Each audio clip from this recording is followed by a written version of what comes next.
Hello साथीहरू, नमस्कार। Nepali सिएर info च्यानलमा यहाँहरूलाई स्वागत छ।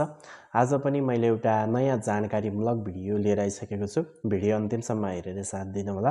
र यस्तै जानकारीमूलक भिडियो हेर्नको लागि चाहिँ तपाईँहरूले चाहिँ नेपाली सिएर इन्फो च्यानललाई चाहिँ सब्सक्राइब गरेर राख्न सक्नुहुनेछ। यस च्यानलमा सेयर बजार लगायत अन्य महत्त्वपूर्ण जानकारीहरू चाहिँ यस च्यानलमा भिडियो मार्फत चाहिँ आउने गर्दछ। र आजको हाम्रो जानकारीमूलक भिडियो चाहिँ स्वास्थ्य बिमासँग सम्बन्धित रहेको छ र स्वास्थ्य बिमाको नवीकरणसँग सम्बन्धित रहेको छ। र हामीले अनलाइन मार्फतै तपाईँले यदि स्वास्थ्य बिमा गर्नुभएको छ भने हामीले वर्षैपछि त्यसलाई नवीकरण गर्नुपर्ने हुन्छ र स्वास्थ्य बिमाले पनि स्वास्थ्य बिमा कार्यक्रमबाट पनि सूचना आइसकेको छ र हामीले नवीकरण गर्नुपर्ने हुन्छ र यो स्वास्थ्य बिमाको नवीकरण हामीले कसैले आफैले गर्न सक्छौँ, घरैबाट कसैले गर्न सक्छौँ, त्यसको बारेमा चाहिँ यो भिडियो रहनेछ। र यो भिडियो हेरिसकेपछि तपाईँले अन्तिममा चाहिँ आफैले आफ्नो स्वास्थ्य बिमा चाहिँ नवीकरण गर्न सक्नुहुनेछ। र यदि स्वास्थ्य बिमा नवीकरण गर्नु भएन भने तपाईँले चाहिँ त्यसबाट पाउने बेनिफिट चाहिँ पाउनु हुँदैन। त्यस कारणले चाहिँ अब यो नवीकरण कसरी गर्ने भन्ने विषयमा चाहिँ हामी आज छलफल गर्नेछौँ। सुरुमा स्वास्थ्य बिमा भनेको के हो त्यो बुझौँ। स्वास्थ्य बिमा भनेको चाहिँ नेपाल सरकारले चाहिँ सञ्चालन गरेको यस्तो कार्यक्रम हो जसमा चाहिँ विभिन्न परिवारले वार्षिक न्यून शुल्क तिरेर चाहिँ अस्पताल उपचार गराउँदा निःशुल्क वा सस्तो दरमा चाहिँ सेवा पाउँछ। यो सबै नागरिकको उपचारको पहुँच सुनिश्चित गर्ने बनाइएको हो यो स्वास्थ्य बिमा चाहिँ। यसका फाइदाहरू के छन् त्यसको बारेमा बुझौँ। जस्तै बिमा गरेको परिवारको सदस्यले चाहिँ रु 1 लाखसम्मको उपचार निःशुल्क पाउँछ होइन, 1 लाखसम्मको निःशुल्क पाउँछ। जस्तै गरिब, अपाङ्ग, वृद्ध, महिला र बालबालिकाहरूका लागि चाहिँ अझ बढी राहत छ यसमा होइन। 5 जनासम्मको परिवारको लागि वार्षिक 3500 तिरेर तपाईँहरूले 1 लाखसम्मको उपचार चाहिँ पाउनुहुन्छ। र औषधि, सर्जरी, ल्याब टेस्ट जस्ता सेवाहरूमा समावेश भएको छ। देशैभरि 400 भन्दा बढी संस्थामा चाहिँ सेवा उपलब्ध रहेको छ। र अब हामीले यस भिडियोमा चाहिँ मुख्य जोड दिएको कुरा चाहिँ हामीले नवीकरणको कुरा रहेको छ। नवीकरण हामीले चाहिँ स्वास्थ्य बिमाको रूपमा प्रत्येक वर्ष चाहिँ हामीले नवीकरण गर्नुपर्ने हुन्छ र बिमा समाप्त हुने मितिभन्दा पहिले नै नवीकरण गर्नुपर्छ ताकि हाम्रो चाहिँ सेवा निरन्तर रहोस्। हामीले चाहिँ हाम्रो स्वास्थ्य बिमाको डेट चाहिँ कहिले सकिन्छ त्यसमा चाहिँ हामीले चाहिँ नवीकरण गरिसक्नुपर्ने हुन्छ। त्योभन्दा अगाडि नै हामीले नवीकरण गर्नुपर्ने हुन्छ। नवीकरण नगर्दा के हुन्छ त भन्दाखेरि जस्तै नवीकरण नगर्दा विभिन्न बेफाइदाहरू हुन्छन् हामीलाई। जस्तै तपाईँको बिमा अवैध हुनसक्छ, इन्भ्यालिड हुन्छ, उपचारको बेला स्वास्थ्य संस्था मार्फत सहयोग पाउनु हुँदैन होइन। फेरि नवीकरण गर्दा प्रतीक्षा वेटिङ पिरियड चाहिँ लाग्न सक्छ, आकस्मिक अवस्थामा धेरै खर्च लाग्न सक्छ। यस्तो चाहिँ तपाईँले यदि स्वास्थ्य बिमा गर्नुभएको छैन भने नवीकरण नगर्दा चाहिँ यही बेफाइदा हुन्छ। अब हामीले मुख्य कुरामा जाउँ। नवीकरण कसरी गर्ने त? नवीकरण तपाईँहरूले चाहिँ प्रत्येक वडामा चाहिँ यो दर्ता यो स्वास्थ्य बिमा दर्ता कार्यकर्ता भनेर चाहिँ रहेको छ। उहाँहरू मार्फत नै तपाईँले चाहिँ उहाँहरूलाई रकम तिरेर पनि तपाईँहरूले चाहिँ नवीकरण गर्न सक्नुहुन्छ। एउटा विधि त्यो भयो होइन। र त्यस मार्फत पनि नवीकरण हुन्छ।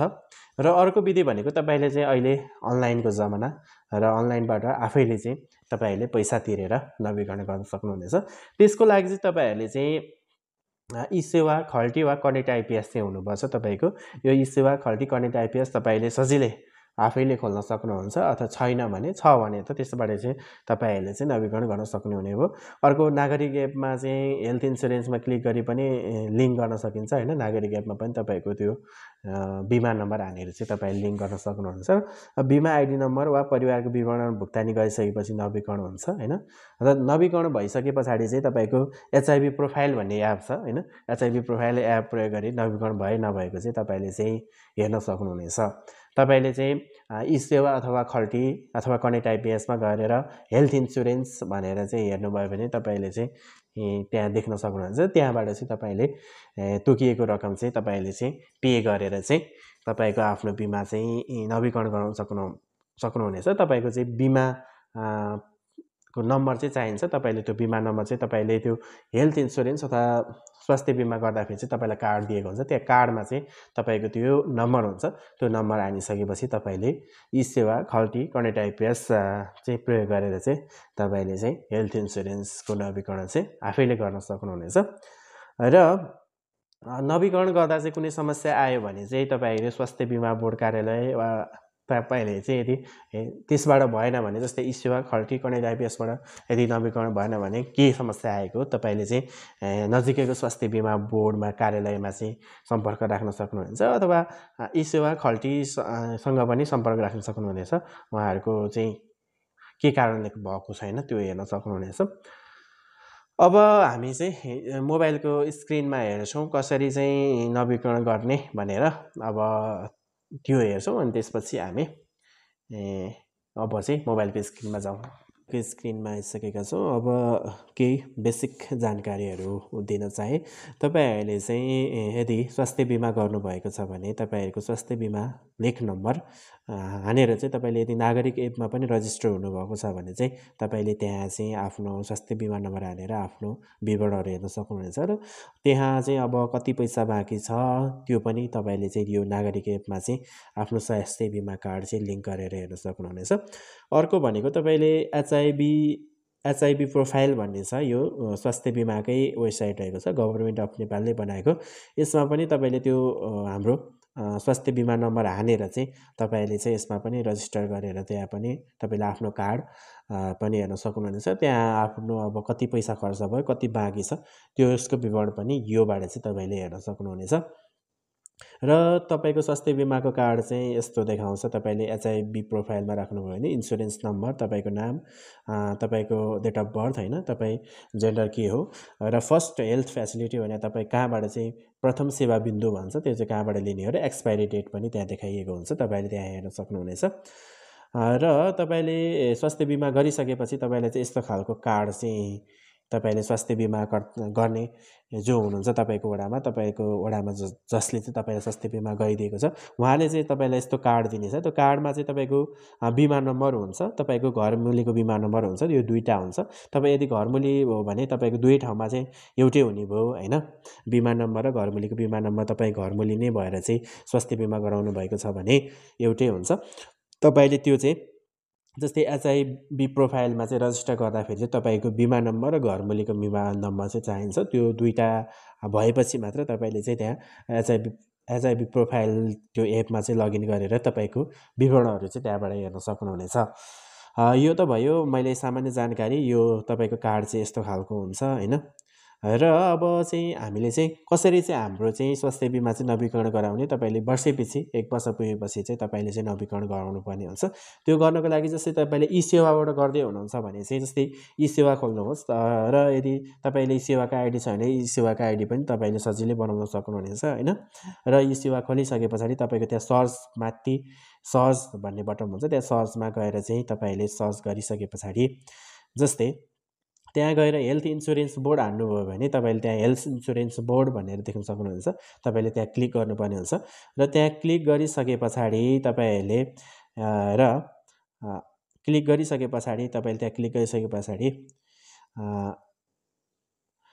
त्यहाँ चाहिँ तपाईँले आफ्नो चाहिँ बिमा लेख नम्बर हानिसके पछाडि तपाईँले कति तिर्नुपर्ने र सर्भिस चार्ज कति लाग्छ त्यो पनि देखाउँछ। जस्तै तपाईँले चाहिँ यदि